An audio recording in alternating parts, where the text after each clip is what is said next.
তাই হরিদাস আমাদের চোখে আঙুল দিয়ে শিখিয়ে দিল, দেখো আমাকে দেখে অনুসরণ করো, আমাকে দেখে তোমরা শিক্ষা লাভ করো। আমি ভগবানের কাছে কি চাই, কি চাই বলো হরিদাস? নয়নে ধরিব তোমার রাতুল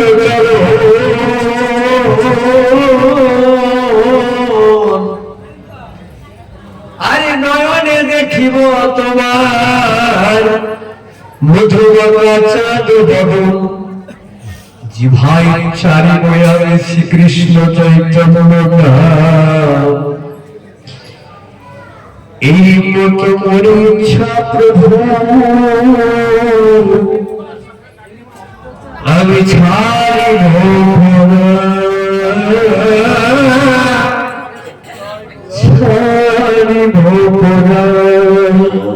কৃপা বই।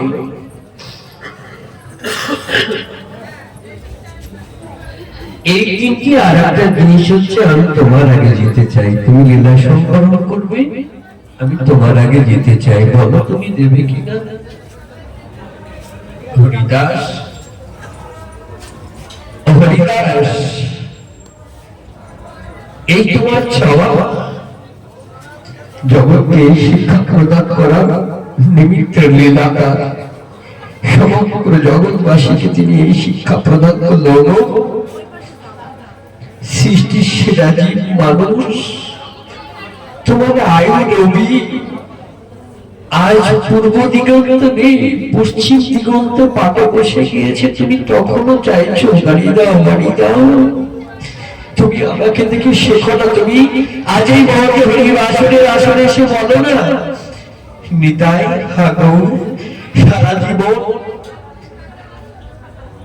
এই জাগতিক বস্তু চেয়েছি, আজ এই মহাকে হরির আসরে তোমার কাছে আমার নিবেদন। সেদিন হয়তো আমাদের বলা হবে না মা, সেদিন হয়তো আমাদের কণ্ঠরোধ হয়ে আসবে না মা। দেখবেন যখন কলেবর ত্যাগ করে কেউ, কোনো আত্মীয় এসে বলে দাদা আমাকে চিনতে পারছো, আমাকে শুনছো, আমি কিছু বলতে চাচ্ছি তোমাকে, আমার ভিতরে তার জ্ঞান থাকে, এই কথাটা শোনা মাত্র তার এই নয়নের পরিসর ধরে, সে কথাটা বুঝতে পারে কিন্তু বলার শক্তি থাকে না। চোখে অন্ধকার নেমে আসে, ঘন্টা বধির হয়ে আসে, শোনা যায় না, সব চেঁচিয়ে চেঁচিয়ে বলে, শুনতে পায়, বুঝতে পারে, কিন্তু বলার থাকে না, কেন কণ্ঠরোধ হয়ে যায়। আমার আমরা মৃত্যুকে বড় ভয় পাই, তাই নয়? কেন ভয় পাই জানেন? আমরা যদি জানতে চাই, দেখেন আমি কিন্তু এই দেহ নয়, আমি নিত্য শুদ্ধ সত্য নিত্য একটা আত্মা,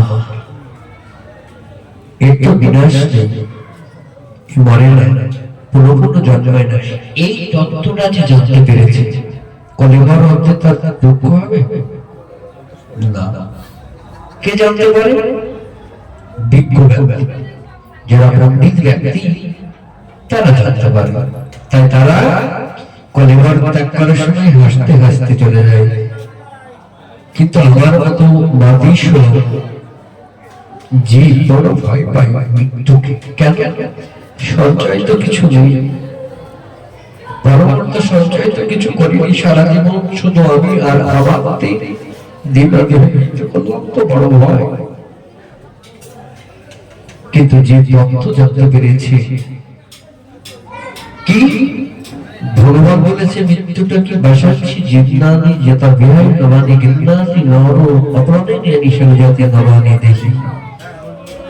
এই পোশাকটা যখন ব্যবহারের যোগ্য থাকে না, এটাকে পাল্টিয়ে নতুন একটা বস্তু তদ্রূপ আত্মা দেহের মালিক যিনি। এই দেহ যখন অক্ষিত হয়ে যায়, কৃষ্ণ সেবায় লাগে না, গোবিন্দ সেবায় নিতাই ভজন করতে পারেনি, তখন সারা জীবন, আমি প্রথমেই বলেছি, সারা জীবন যে কর্ম করলেন, এই কর্মফলের বোঝা আপনাকে নিয়ে এই কলেবর ত্যাগ করে আর একটা খোলসের মধ্যে বা আর একটা কাঠামোর মধ্যে কি প্রবেশ করতে হবে।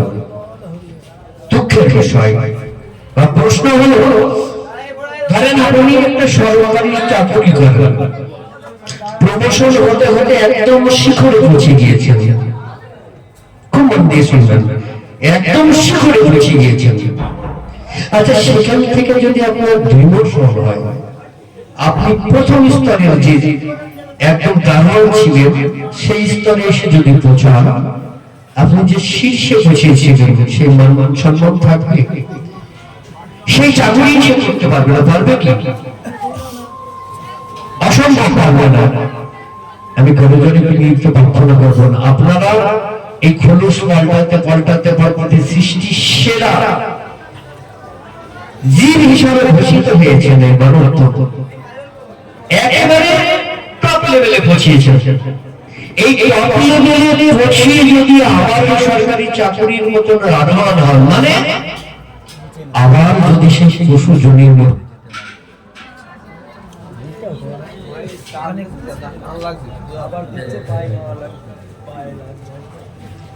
মানে আপনার যদি আবার সেই ডিভোশন হয়ে যায় একেবারে নিচু জন, খুব মন্দি শুনবেন, এটার সার্থকতা আছে? একেবারেই সার্থকতা নেই। সার্থকতা তখনই হবে অন্তকালে চরণৈব শরণমুক্তকালে মরমঞ্চ করে নিঃশ্বাস যার তত্ত্ব সংশয় হয়। সার্থকতা তখনই হবে কখন? যদি আমরা এই হরিদাস ঠাকুরের মতন ভগবানের নিতাই চরণ শরণ করতে করতে জয় জয়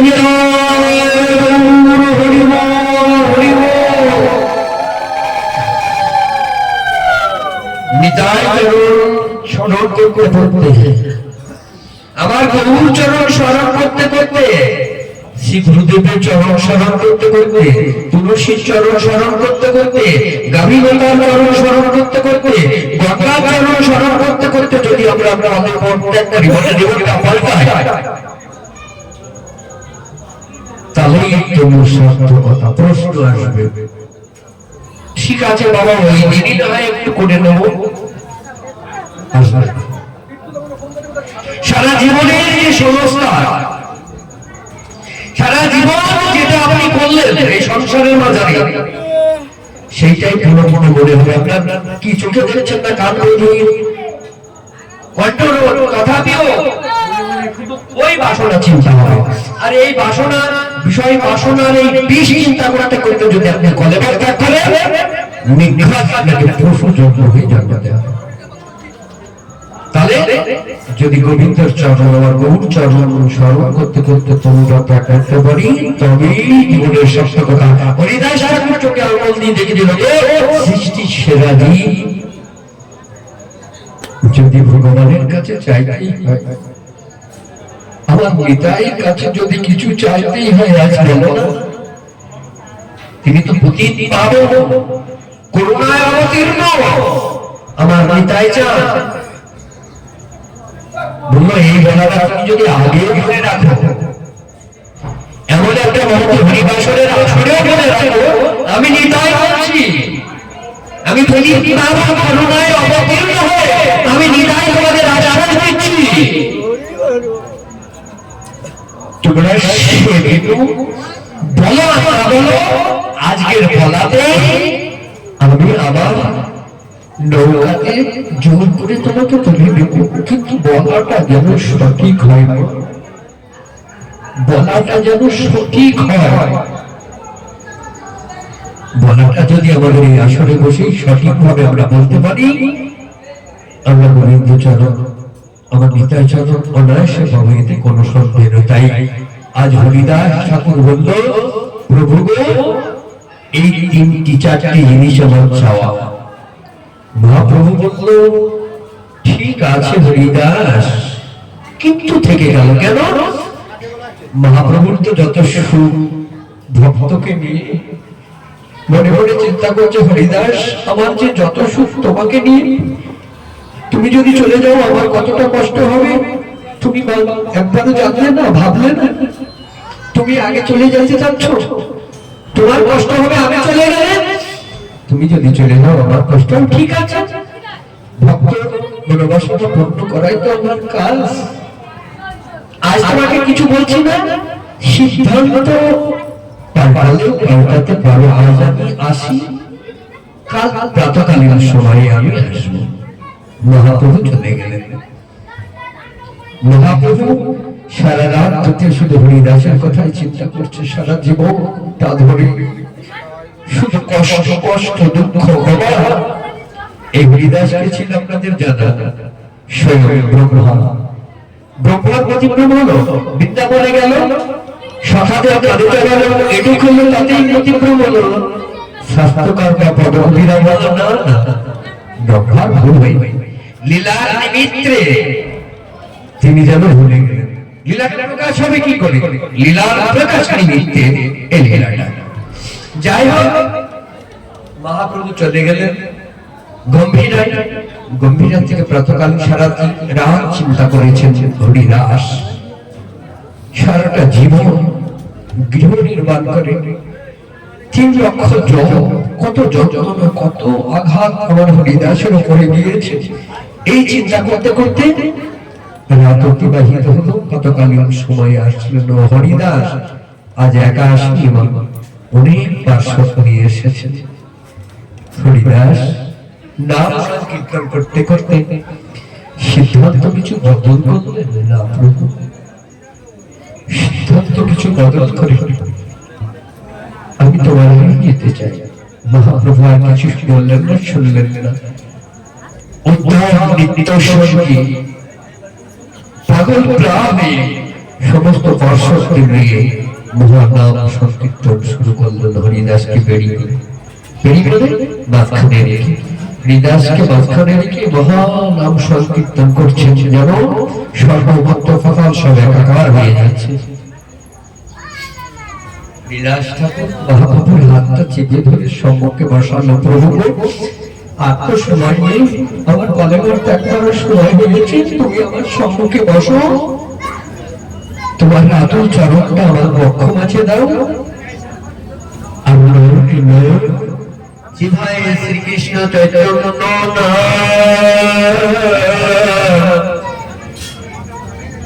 এই নাম করিতে করিতে হরিদাস ঠাকুর কইল আজ প্রণকামন।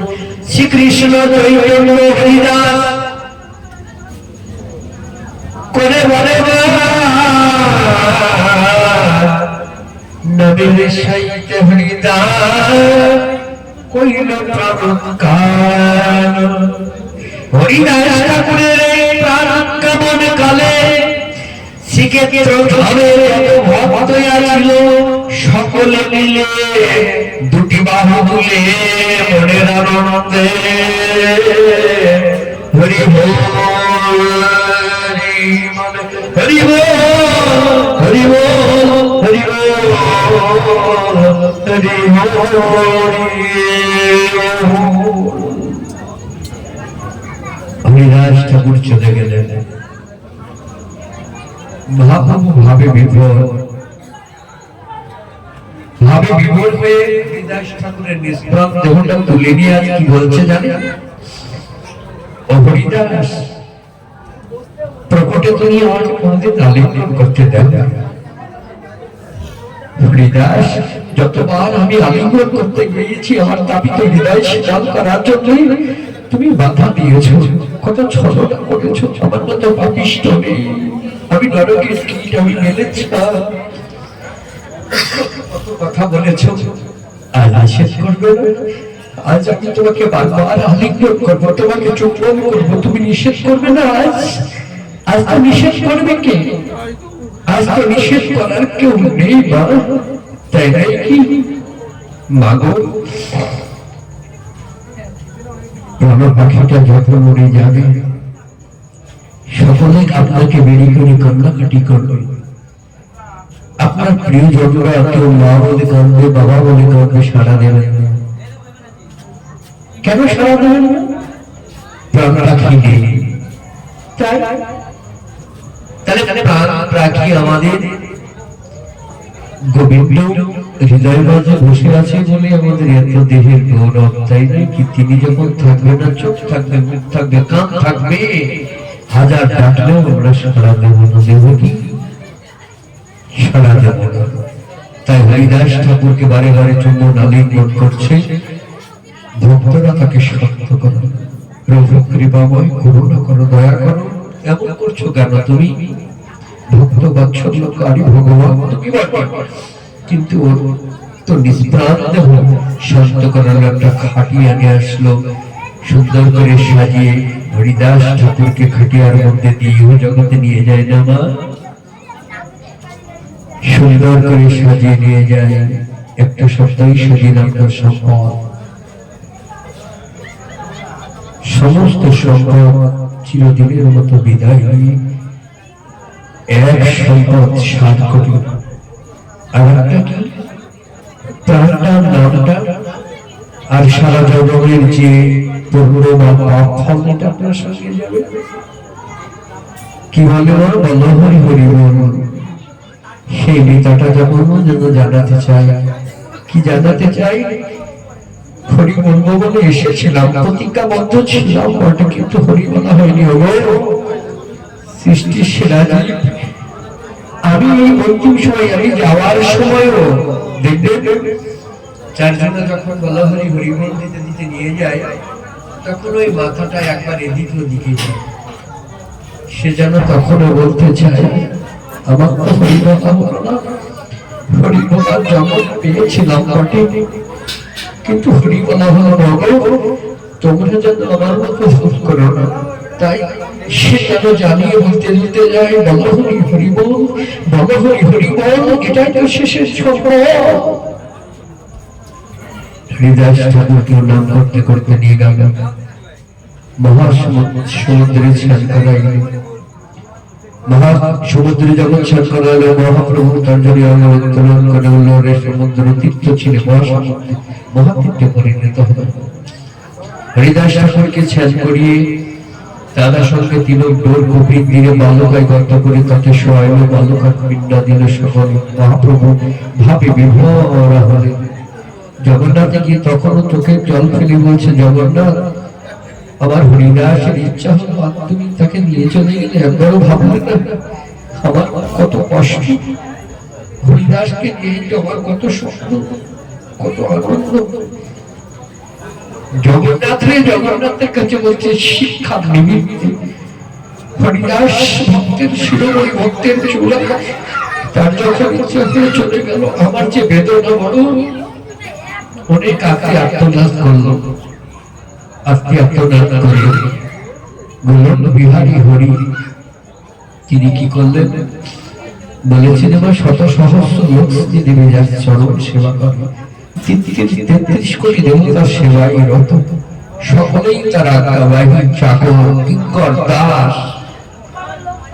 একলা ঈশ্বর আমার শ্রীকৃষ্ণ চৈতন্য মহাপ্রভু আর সব ভীত। যারে জৈসে করার নিত্য সে করে তৈসে নিত্য। ব্রহ্মা আদি শিব দেবতা সকলেই তার কিঙ্কর, সকলেই তার সেবা করে। আজ সেই গোলক বিহারী হরি কি করছে? হরিদাস ঠাকুরের জন্য রাজপথে গিয়ে বলছে, তোমরা ভিক্ষা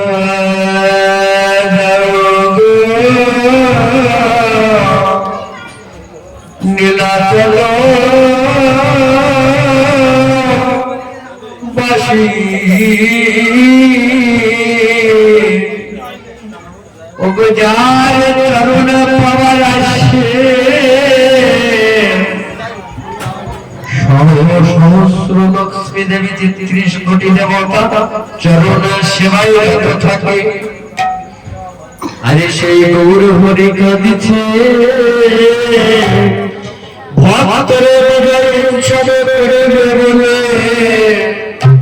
আজ নগরে নগরে ভিক্ষা মাগিছে, শুধু মাগিছে না, আজ কাঁদিছে আর বলিছে, তোমরা ভিক্ষা দাও গো নীলাচলবাসী, তোমরা ভিক্ষা দাও গো এই ভিক্ষা লয়ে পরম হরিদাসের বিজয় ক্রিয়াদি তোমরা ভিক্ষা দাও গো নীলাচল প্রবাসী যার লাগ চরণে পাওয়ার লাগি অনন্ত কোটি ব্রহ্মাণ্ডের জীবখানে আজ সেই গৌরব কাঁদিছে কাঁদিছে আর বলেছে কাঁদিছে আর বলেছে অঝার নয়নে ভাসিয়ে মহাপ্রভুকে দেখে বলেছে তোমরা ভিক্ষা দাও নীলাচলবাসী তোমরা ভিক্ষা দাও এই ভিক্ষায় হবে তোমাদের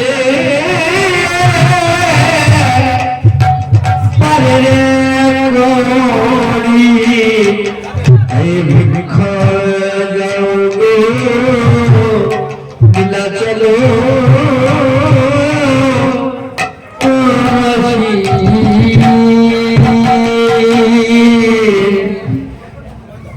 এমন করে মহাপ্রভু কেঁদে কেঁদে ভিক্ষা করেছিল সমস্ত পয়সা বা অর্থ দিয়ে বাজার থেকে সামগ্রী ক্রয় করে। আর যেমন এই বাড়ির বাবারা কি রাত্রিকালীনও আমাদের লুচি ভগবানের ভোগ হবে, সেই ভোগ পুরো বাবার উদ্দেশ্যে অর্পণ করা হবে। যাই হোক আজকেও এই বাড়ির বাবারা প্রসাদের আয়োজন করেছে, ভোগান্তে সেই প্রসাদ সকলকে বিতরণ করা হবে। যাই হোক অখণ্ড পরিপ্রসাদ মহাপ্রভু যেমন সকল পার্শ্বদের ভক্তদের দিয়েছিল। সেদিন মহাপ্রভু সব পার্শ্বদের কাশী মিশ্রের গৃহে নিমন্ত্রণ ছিল। মহাপ্রভু যেতে পারলো না, হরিদাস প্রাণ ত্যাগ করলো, তাই যেতে পারলো না। সেই প্রসাদ আসলো, দুই প্রসাদ একত্রে হলো। মহাপ্রভু প্রথমে বিতরণ করলো।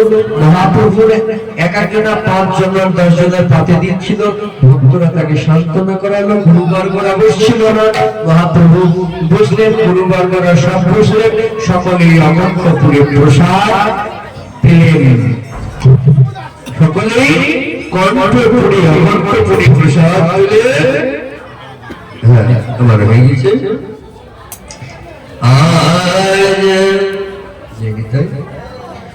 আজ করণ মোটে তৃপ্তি করে জানো এক ভিন্ন ভবন তরিবারে আছে যার চিত সত্য করি শোনো তবে চৈতন্য জড়ি চিরতর ঘোড়ার পদের মনে আর শ্রী শ্রী চৈতন্য চরিত অমৃত কৃষ্ণ কবিরাজ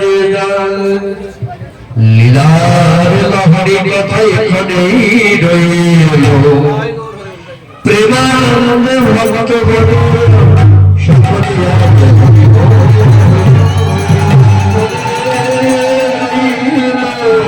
চৈতন্য চরিত অমৃত এখানে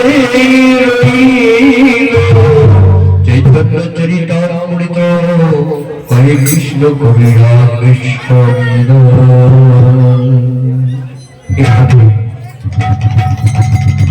লীলা কথা হরিদাস ঠাকুর মির্জা আপনারা স্মরণ করলেন। এখানে বিশ্রাম পাঠককে অনেক ভুলভ্রান্তি হয়েছে হয়তো। যদি আমার এই অমৃত বা হরি কথাতে কারণ হৃদয় মাঝে কিঞ্চিত দুঃখ বা নিজ সন্তান ক্ষমা করবেন। আশীর্বাদ প্রভু যে কদিন আমার গুরুদেব আমার গীতায় ছিল আমার গৌরহরি যে কদিন ধরা ধরে রাখে। আমি জানো পঠন পাঠন করতে করতে আমি জীবনের শেষ নিঃশ্বাস ত্যাগ করতে পারি, এটাই আমার বড় বাসনা, এটাই আমার আকাঙ্ক্ষা। সকলে আশীর্বাদ করবেন। ঠিক এইরকম একটা ভগবতী হরিবাসরে বসে আমি জানো আমার জীবনের শেষ নিঃশ্বাস ত্যাগ করি। জয় জয় গীতা হরি রাধে গোবিন্দ জয় রাধে গোবিন্দ গোবিন্দ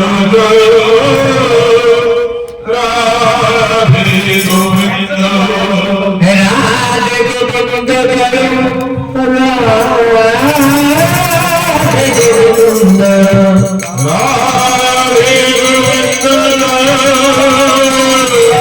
জয় রাধে গোবিন্দ জয় রাধে গোবিন্দ জয়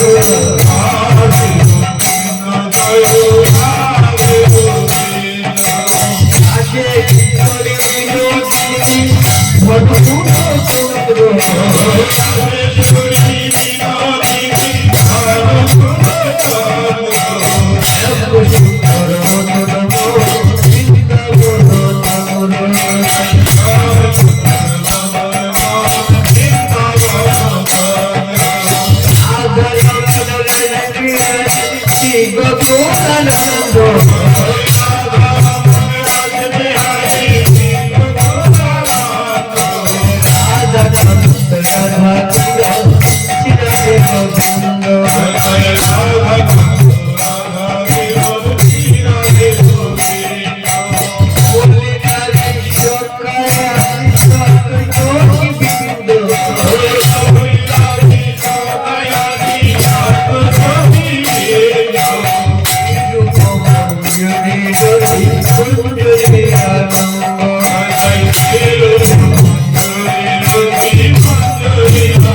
জয় গুরু